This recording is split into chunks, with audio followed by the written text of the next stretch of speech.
So look, we've got over 1,000 ugly bit sticks going out today, and it's causing a bit of chaos. So look, I just want to give you a bit more information about it because it works for something called seborrheic keratosis, which I understand to be things like skin tags around the neck and certain types of mold. It does not work with every type of mold, unfortunately.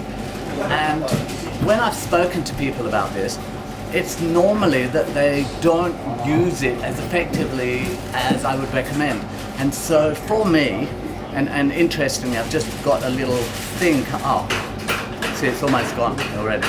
Because when a little thing comes up for me, I'll dab it, but need to do it, we say 4 to 6 times a day, but I just keep it in my pocket, and whenever I'm not out in public, I just dab, keep it as wet as you can for the first day, 2 days, and after 3 days, it should be either gone or going dramatically. And if you've done this quite thoroughly and nothing is happening in 3 days, don't bother after that.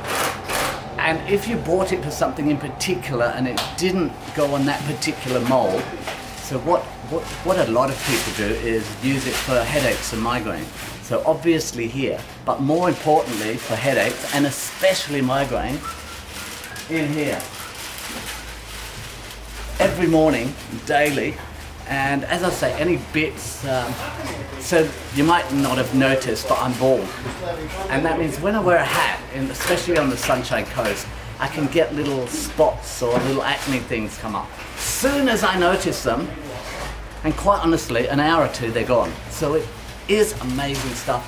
Headaches, the lady upstairs has got this carpal tunnel thing, and she just uses it on the actual carpal tunnel, follows the pain into the shoulder and all the way up onto the back of the neck.